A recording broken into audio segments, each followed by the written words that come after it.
Hello बच्चों, चलिए प्रश्न को पढ़ते हैं और समझते हैं। किसी त्रिभुज एबीसी में सिद्ध कीजिए कि a cos b माइनस का b cos a बराबर a की घात 2 माइनस b की घात 2 और बटा है इसके c। यह हमें सिद्ध करना है। प्रश्न को हल करने से पहले प्रश्न के लिए मुख्य अवधारणा लिख लेते हैं, जिसकी सहायता से हम इस प्रश्न को हल करेंगे। तो मुख्य अवधारणा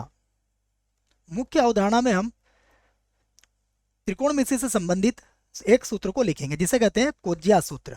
तो कोज्या सूत्र को हम यहाँ पर लिखेंगे, जिसका प्रयोग हम यहाँ पर करेंगे। मैं लिख देता हूं कोज्या सूत्र। और कोज्या सूत्र क्या होता है, देखिए इसमें होता है हमारे पास cos a का मान। cos a बराबर होता है b की घात 2 c की घात 2 और माइनस a की घात 2 और बटा होता है 2bc। इसी प्रकार आप cos b का मान ज्ञात कर सकते हैं। यहाँ पर cos b का मान होगा a की घात 2 प्लस c की घात 2 माइनस b की घात 2 और बटा होगा 2ac। इसी प्रकार यहाँ एक और सूत्र बनता है cos c का, तो हम वह भी लिख सकते हैं। cos c का सूत्र cos c बराबर हो जाएगा a की घात 2 b की घात 2 माइनस c की घात 2 और बटा होगा 2ab। तो यह हमारी मुख्य अवधारणा हो गई। अब जो प्रश्न में हमें सिद्ध करना है, हम उसका बायां पक्ष ले लेते हैं। तो प्रश्न का लेते हैं हम बायां पक्ष और बायां पक्ष को हम हल करेंगे और दायां पक्ष लेके आने का प्रयास करेंगे।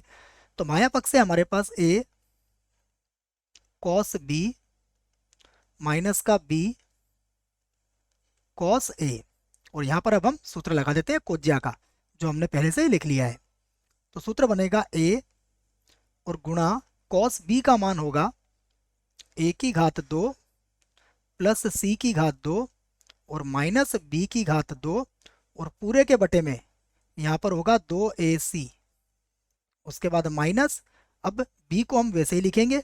उसके बाद cos a का मान लिखेंगे। तो cos a का मान बनेगा b की घात 2 प्लस c की घात 2 माइनस a की घात 2 और यहाँ बटे में आ जाएगा हमारे पास 2bc। अब जो कट रहा है हम उसे काट लेते हैं, उसके बाद उसको आगे हल करते हैं। तो देखो क्या कट जाएगा। यहाँ पर a से हम a काट सकते हैं और b से हम b काट सकते हैं। और देखो दोनों के बटे में क्या है हमारे पास, 2c और 2c। तो हम 1/2c को यहाँ से कॉमन ले सकते हैं। तो यहाँ से मैं क्या करूँगा, 1/2c को कॉमन ले लेता हूँ।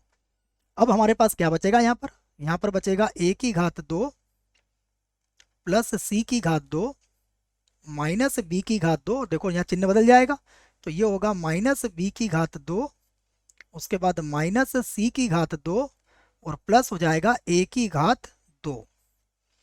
अब देखो यहाँ से जो कट रहा है हम उसे भी काट देते हैं। तो यहाँ से क्या कट जाएगा हमारे पास, यहाँ पर आपको दिखेगा कि जो c की घात 2 प्लस का है ये माइनस से कट जाएगा और बाकी हम इन्हें जोड़ लेंगे। देखो तो a की घात 2 और a की घात 2 कितना हो जाएगा, हम लिख देते हैं बराबर बराबर। यहाँ हो जाएगा 2 a की घात 2 और माइनस का 2 b की घात 2 और बटे में कितना आ जाएगा, बटे में हमारे पास 2c। तो देखो यहाँ से 2 कॉमन ले सकते हैं हम। तो यहाँ से हम 2 को कॉमन ले लेंगे, तो हमारे पास बचेगा a की घात 2 माइनस b की घात 2 और बटे में आ जाएगा 2c। तो यहाँ 2 से 2 भी कट जाएगा और 2 से 2 कटने के बाद जो बचेगा हम उसे लिख लेते हैं।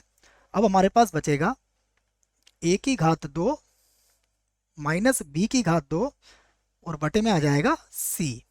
तो यह क्या है हमारा, यह हमारा है दायां पक्ष। यहाँ पर हम लिख सकते हैं दायां पक्ष। तो दायां पक्ष हमारा आ चुका है, अर्थात कथन हमने सिद्ध कर दिया है। तो यहाँ पर और लिख सकते हैं हम सिद्ध हुआ। आशा करता हूं बच्चों आपको इस प्रश्न का उत्तर समझ में आया होगा। धन्यवाद।